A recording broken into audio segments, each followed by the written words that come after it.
Hello guys, welcome to my blog. आज हम चलते हैं सोने चांदी की ओर। आप सबने देखा होगा कि सोने और चांदी का रेट अचानक से 2-3 महीनों के अंदर इतना ऊपर चला गया कि हमारे यहाँ लोग शादी करने के लिए सोचने लगे। हमारे यहाँ शादियों में सबसे पहले अगर कुछ सोचा जाता है लेने के लिए तो सोना और चांदी के लिए। तो सोने का रेट इतना ज्यादा हो चुका है कि हमारे यहाँ लोग शादियां रुक के कर रहे हैं कि 1-2 साल बाद शायद अगर सोना सस्ता हो जाए तब हम शादी करेंगे। साथ देखना यह है कि कुछ दिन में काजू कतली की जगह काजू टकली ना आने लग जाए। हाँ, सोने और चांदी का इतना रेट बढ़ चुका है। तो आप सब सोच रहे होगा कि चांदी का रेट सोने का रेट इतना बढ़ क्यों रहा है। तो सबसे पहले हम चांदी के रेट की बात करते हैं।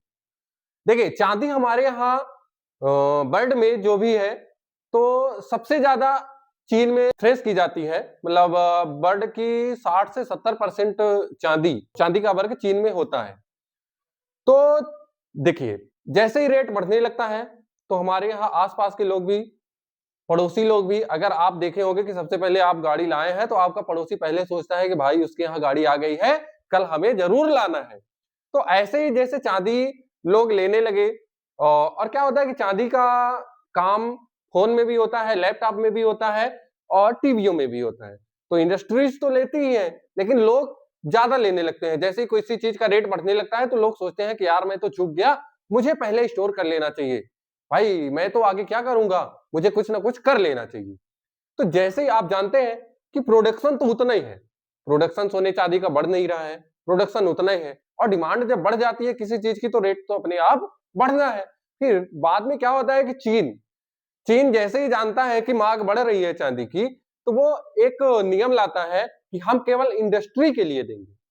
घर जैसे हाउस के लिए कोई घर में रखने के लिए लेता है उसके लिए चीन मना कर देता है कि हम चांदी नहीं देंगे।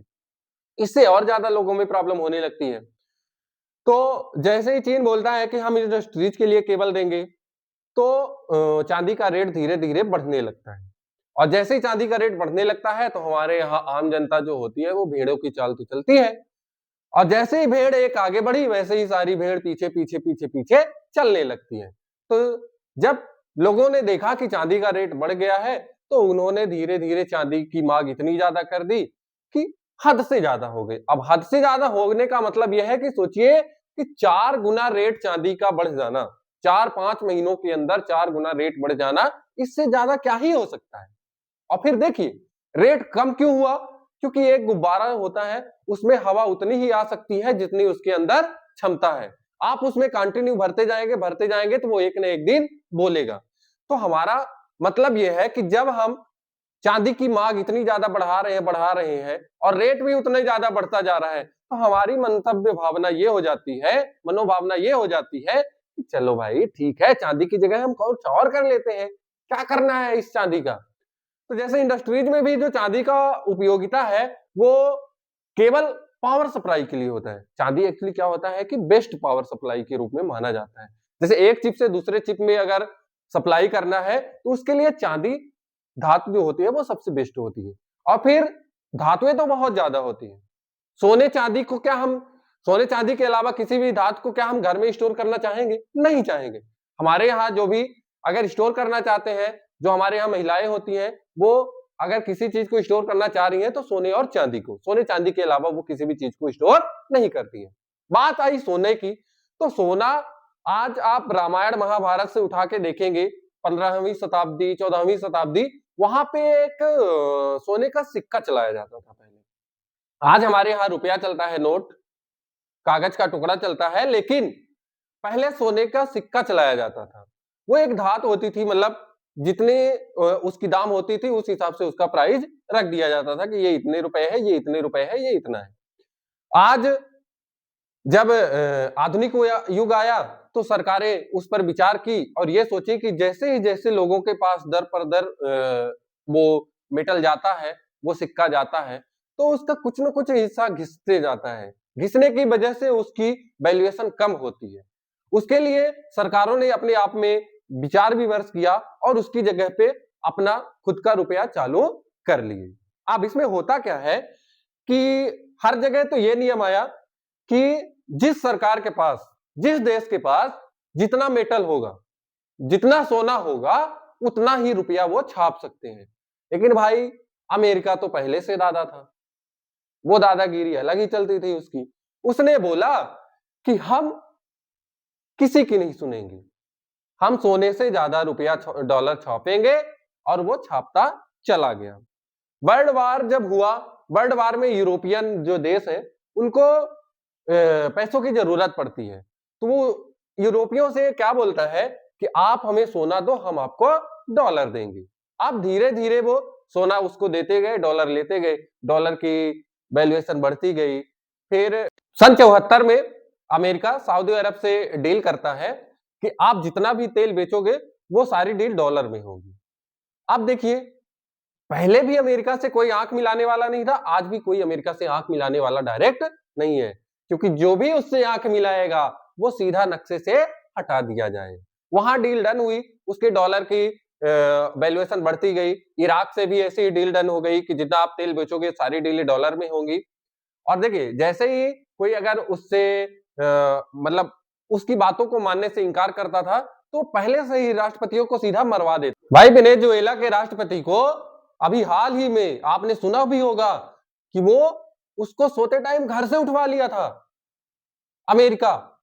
आपकी है हिम्मत किसी भी अड़ोसी पड़ोसी दुश्मन के घर में जाके रात में घुस के उसे उठा लाने या कुछ भी करने बोलने की? नहीं है। लेकिन अमेरिका इतना बड़ा दादा है कि वो जिसको चाहता है वो दूसरे देश में भी जाके वहां के प्रतिनिधियों को उठवा लेता है।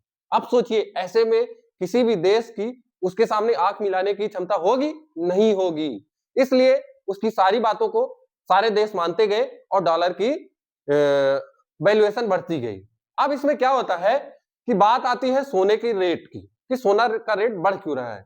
तो फिलहाल अभी सबने देखा कि हमारा देश कमजोर हो रहा है। अगर कोई बात आती है तो हमारा अगर रुपया सही नहीं रहेगा तो हम आगे चल के क्या भी करेंगे। किसी देश से अगर लड़ाई ही होती है, जंग होती है, तो हम कैसे चल पाएंगे। तो उस सिचुएशन में लोग क्या सोचे कि आखिरकार एक ना एक दिन तो ऐसा आएगा कि नियम फिर से वही आएगा कि जितना आपके पास सोना रहेगा उतना ही आप पैसा छाप पाएंगे।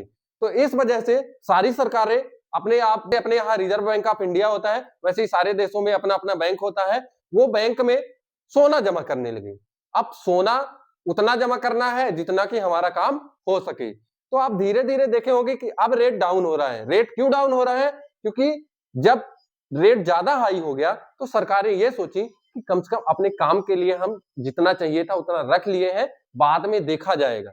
इसलिए अब सोने का रेट धीरे धीरे डाउन हो रहा है। और चांदी का रेट तो आप सबने देखा होगा कि 3-4 दिनों के अंदर में ही 2,40 तक आ गया है, और सोना भी पर 10 ग्राम 1,50 तक आ गया है।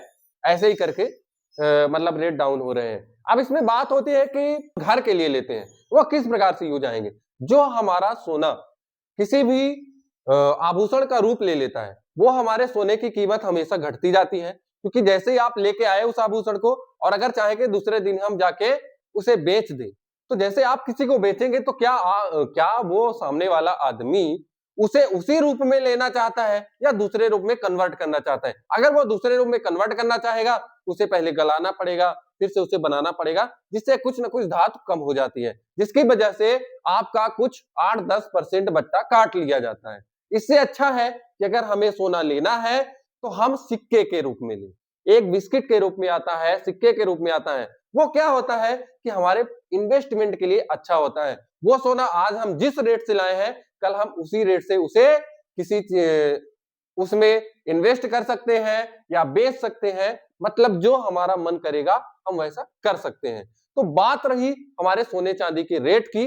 अब देखिए, सोने का रेट जैसे ही अपने यहाँ हाई होता है, वैसे ही हमारे यहाँ लोग शादी करने के लिए सोचने लगते हैं, क्योंकि हमारे यहाँ शादी में ज्यादा खर्चा और किसी चीज में नहीं है, क्योंकि हम किसान आदमी हैं। हमारे यहाँ खाने पीने की सामान घर में होता है और सब्जी भी घर में हो जाती है, और 4 लोग मिलकर सारी चीजों की व्यवस्था कर देते हैं। लेकिन सोना, सोना कहाँ है? सोना हमें खरीदना ही पड़ता है। तो सोना जितना ही महंगा होगा उतना ही हमारे यहाँ शादी करने के लिए लोग सोचने लगते हैं। आप देखे होंगे कि इस टाइम पे शादी करने के लिए हमारे यहाँ जो हम जैसे आम आदमी होते हैं वो केवल इसी वजह से रुक जाते हैं कि यार थोड़ा सा सोना सस्ता हो जाए तब हम शादी करेंगे, ताकि हम अपने लड़के या लड़की को, अपने बहू को कुछ सोना दे पाए। इससे अच्छा है कि हम आप सबसे बोलना चाहेंगे कि ये कल्चर कम भी कर सकते हैं, क्योंकि हमारे यहाँ बहू बेटियों की इज्जत है, सोने चांदी की नहीं। अगर हमारे यहाँ बहू अच्छी आएगी, हमारी बेटी किसी के घर अच्छी जाएगी, तो उसकी ज्यादा वैल्यूएशन होगी। सोना चांदी आप कितना भी देंगे, कितना भी लेंगे, लेकिन वो आके रखा रह जाएगा। आप जिंदगी भर उसे ताकते रह जाएंगे कि हमारा सोना सेफ है कि नहीं है, बाकी कुछ भी नहीं रहेगा। आप सब बताइएगा कि सोने और चांदी के रेट में क्या गिरावट आई है, कैसा है, वीडियो कैसा लगा, लाइक कमेंट जरूर करिएगा। इतना जरूर बताना है कि हमारी बातें सही है या गलत है, हमारी बातें आप सबके हित में है या नहीं है, इतना जरूर आपको कमेंट करना है। सच्चाई के लिए हमारे यहाँ एक बघेली कहावत है कि सखी सैया ते खूबे कमात है, महंगाई डाइन खाए जाते हैं।